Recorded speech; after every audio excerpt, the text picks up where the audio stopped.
नमस्कार दोस्तों, कैसे हैं आप सभी।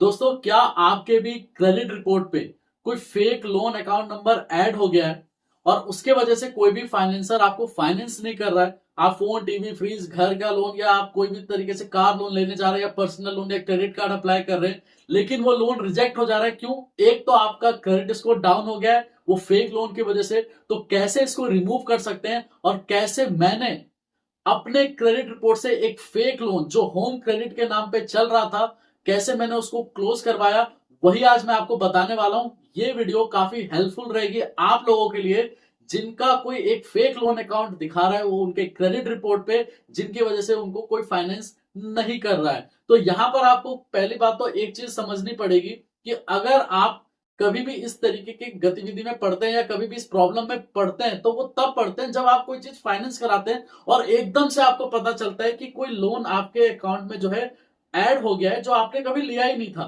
तो इसलिए जो है अपना क्रेडिट रिपोर्ट या तो हर 6 महीने पे या हर जो है आप 3 महीने पे चेक करते रहिए, ताकि कभी भी आप डायरेक्टली कहीं पर फाइनेंस कराने जाए या कोई फोन खरीद रहे हैं वो फाइनेंस पे ले रहे हैं, टीवी, फ्रिज कुछ भी ले रहे हैं, इलेक्ट्रॉनिक आइटम कुछ भी अगर आप फाइनेंस करा रहे हैं तो एटलीस्ट आपको पता हो कि मेरा क्रेडिट स्कोर कितना है और मेरे क्रेडिट स्कोर में या क्रेडिट रिपोर्ट में किसी भी तरीके का कोई फेक कोई लोन तो नहीं चल रहा।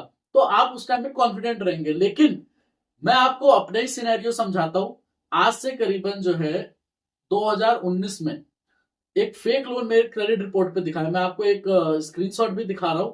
ये जो लोन था वो केवीबीपी के साथ, केवीबीपी बैंक और एक जो है आपका होम क्रेडिट, इन दोनों का कोई टाई अप है। मैंने 2016 में एक लोन लिया था होम क्रेडिट से जो करीबन 2-3 लाख का था और वो 2018 में क्लोज हो जाता है।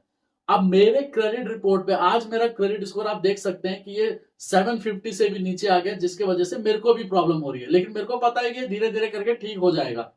मेरा क्रेडिट स्कोर था 782, जो एक होम क्रेडिट की वजह से काफी नीचे डाउन हो चुका है। और ये कैसे हुआ वो मैं आपको बताता हूं। अब यहां पर मैं आपको अपना एक क्रेडिट रिपोर्ट दिखा रहा हूं जिसमें मैं दिखा रहा हूं कि एक लोन ऐड हुआ जो 2019 में ओपन हुआ था। मैं यूट्यूब पे वीडियोस बना रहा हूं 2020 से, लॉकडाउन से, और मैं सिर्फ सिविल के ऊपर वीडियो बनाता था। उस टाइम पे मैं अपना क्रेडिट स्कोर हर बार चेक करता था, क्रेडिट रिपोर्ट भी चेक करता था। एक लोन जो 2019 में ऐड हुआ लेकिन मेरे क्रेडिट रिपोर्ट पे नहीं दिखाया, जबकि मैं जब वीडियो बनाता था यूट्यूब पे तो 2021, 22, 23 में मैं वीडियो इवन लाइव दिखाता था कि कैसे जो है मेरा क्रेडिट स्कोर क्या है और कौन कौन से लोन मेरे चल रहे हैं, कैसे जो है आप ओवर ड्यू क्लियर कर सकते हैं। और मेरे को 2025 में पता चलता है कि एक लोन है जो केवीबीपी नाम से है और वो लोन मैंने आज तक कभी लिया ही नहीं था। 1,60,000 का लोन था और वो लोन चल रहा था। अब पता नहीं वो लोन किसने लिया और कैसे जो है मेरे डॉक्यूमेंट को यूज करके किसी और को लोन दे दिया गया। अगर आपके साथ ऐसा हुआ है तो सबसे पहले आपको पता करना है कि कौन सा फाइनेंसर है इस केस के अंदर। अब जैसे मेरे को पता चला केवीबीपी का, तो मैं केवीबीपी गया, केवीबीपी बैंक गया, तो वो कह रहे हैं कि आपको जो फाइनेंस किया है वो किया है होम क्रेडिट वालों ने और ये होम क्रेडिट ने लोन आपको दिया है, हमने यहाँ पर कुछ नहीं किया है, आपकी ईएमआई जा रही है। अब सोचो, मेरा डॉक्यूमेंट यूज करके जो है एक साउथ में एक जगह है कोयम्बतूर, कोयम्बतूर ने किसी आदमी ने होम क्रेडिट से लोन अप्लाई कर लिया मेरे डॉक्यूमेंट को यूज करके 2019 में। और सोच लीजिए कि क्रेडिट ब्यूरो जो ये हम लोग का क्रेडिट स्कोर या जो भी रिपोर्ट बना के रखते हैं उसको कैसे नहीं पता था कि जो 2019 में लोन दिया गया है और वो सीधे मेरे क्रेडिट रिपोर्ट में रिफ्लेक्ट करती है 2025 में। मतलब इन 4-5 सालों में वो कभी भी मेरे क्रेडिट रिपोर्ट पे एक बार भी अपडेट नहीं हुआ और मैं अपना क्रेडिट रिपोर्ट हमेशा चेक करता था और इवन वीडियोस भी बनाता था। 2022 में, 23 में मैंने वीडियोस भी बनाए। उस टाइम पे किसी भी तरीके का कोई भी लोन नहीं था, ना होम क्रेडिट से ना केवीबीपी बैंक से। अब इस केस में मैंने क्या हुआ, सीधे कॉलर पकड़ी होम क्रेडिट वालों की। होम क्रेडिट वाले कह रहे थे, कस्टमर केयर वाले, हमारे पास तो किसी भी तरीके का कोई लोन आपके नाम का दिख ही नहीं रहा है। तो उस केस में फिर मैंने किया मेल, मैंने केवीबीपी को भी मेल किया। केवीबीपी कह रहा हमने लोन नहीं दिया, हमारे यहां से तो ईएमआई जा रहा है। होम क्रेडिट कह रहा हमने तो आपको लोन ही नहीं दिया।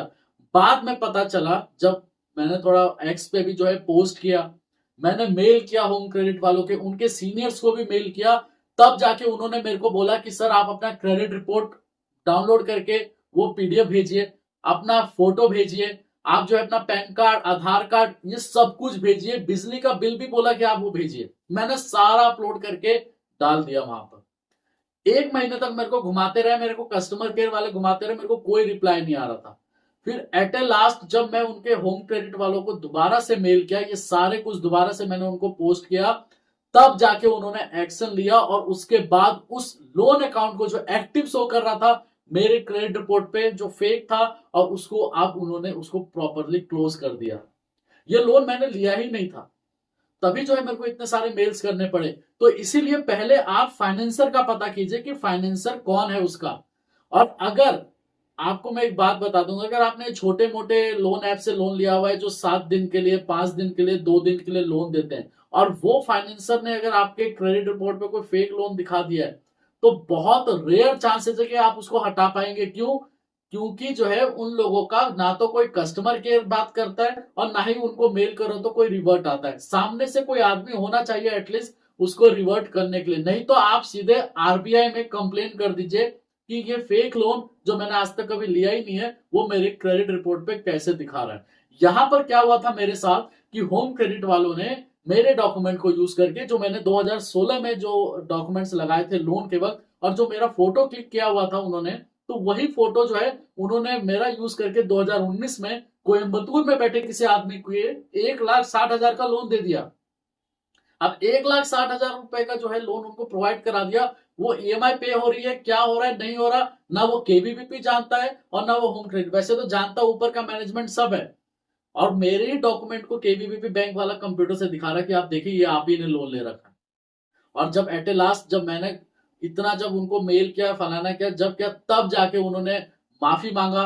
कस्टमर केयर पे जो है उनका कॉल भी आया था मेरे पास कि सर हमसे गलती हुई, लेकिन हमने जो है इसको क्योर कर दिया। वो तब किया जब मैं खुद लोन के लिए गया था और मेरे को पता चला कि मेरे क्रेडिट रिपोर्ट पे एक फेक लोन है। तो इसी तरीके से अगर आपके क्रेडिट रिपोर्ट पे कोई फेक लोन हो गया है, तो फाइनेंसर का पता कीजिए। फाइनेंसर को जो है आप कस्टमर केयर पे बात करके कुछ नहीं होगा, आप मेल पे ही रिवर्ट करवाएंगे, वो सही है। क्योंकि मैं भी कस्टमर केयर पे ही बात करता था, तो वो लोग कभी भी सुनते नहीं थे। जब मेल किया, जब उनको लगातार मैं मेल करता रहता था, 1-2 दिन में जो है अपडेट लेता रहता था, तब जाके उनके कान में जो है बात गई, और तब जाके उन्होंने मेरी क्रेडिट रिपोर्ट से वो लोन। इतना इजी नहीं होगा, मैं आपको भी बताना चाहता हूँ। अगर मेरा क्रेडिट स्कोर खराब हो गया होता और डाउन हो गया होता और मेरे को पता नहीं चला होता, तब तो फिर तो और दिक्कत हो जाती।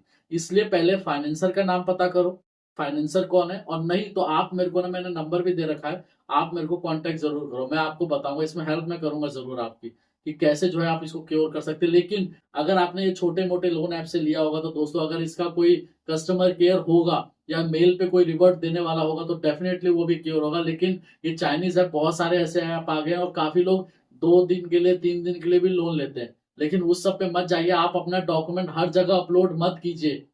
हर जगह अगर आप अपने डॉक्यूमेंट को अपलोड करोगे, लोन के लिए अप्लाई करोगे, खासकर स्टूडेंट और खासकर जो कम सैलरी में काम करते हैं, वो लोग यही चीज करते रहते हैं, और बाद में जो है उनके डॉक्यूमेंट के साथ मिसयूज हो जाता है। और कभी भी जब वो एक अच्छे जो है वेल्थ पे आ जाते हैं, अच्छा काम उनका, अच्छी सैलरी हो जाती है, या उस टाइम पे जैसे हर एक इंसान एक ही सैलरी पे जिंदगी भर नहीं रहेगा, और बाद में पता चलता है कि कोई लोन ही नहीं दे रहा। इसलिए हर जगह अपने डॉक्यूमेंट्स अपलोड नहीं कीजिए।